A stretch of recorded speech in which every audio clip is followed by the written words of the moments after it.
I read this book earlier this year, and you know what this book did for me? It told me, when I read that book, it opened my eyes to the much bigger picture of my role in the grand scheme of God's agenda. God has agenda, and God's agenda knows no gender. There's just some perspective that if you have it, you live your life from a more informed position. Yeah. He wrote this book so beautifully that I had to devote my lunch time every day. Wow. To make sure that I finished it. Book. How it has shaped my own life is that I'll give you an example. I read a book. It's a very tiny book. I think I even have it somewhere here. Is it here? The book is titled Epic. Epic. Have you heard about the book? No. Epic. EPIC. Oh my God. My mentor kept talking about it on every what's it called now? Program that hasn't. I had to go. What is that book?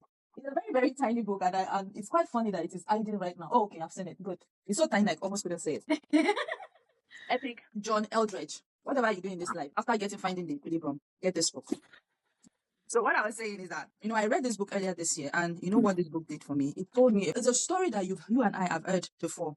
We've heard it over and over before about God, about whatever, and creation and all of those things. But guess what? The book says epic. The story God is telling. Epic. The story God is telling. Because now let me put the question to you. Has it ever occurred to your consciousness or your awareness that God is actually telling a story? That we are right in the middle of a story. So now if you realize that you are right in the middle of a story, what character are you in that story? At what point of the movie God is playing did you arrive on the scene? What exactly is your role that the director has given to you? So what are you? Do you understand? Because a lot of us live our lives based on what society expects from us.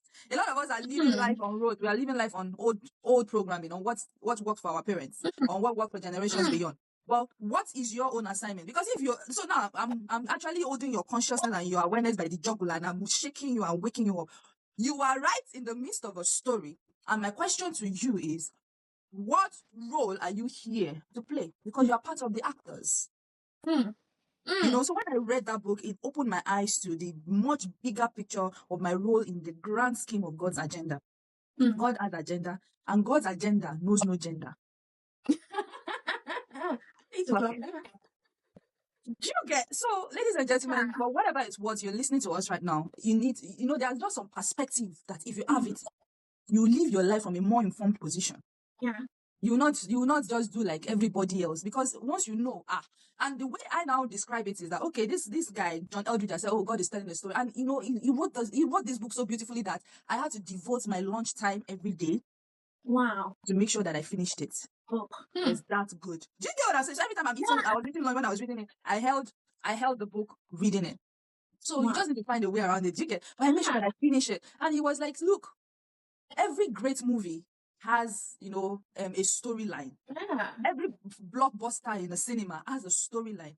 And why are we so enamored to stories? Because we ourselves are part of actors of a grand story. So every story imagined, every story of reality is all part of who we are. Imagine what that does to your mind. Imagine the director has said, Act 1, Scene 1, you are supposed to go and shake that man in the frame. And you're doing anyhow. You're busy chasing after what's what. So I would like, do you get? So for me, that's one of the things that, and of Welcome to Book Oracle, a journey where words come alive and wisdom leaps off the pages.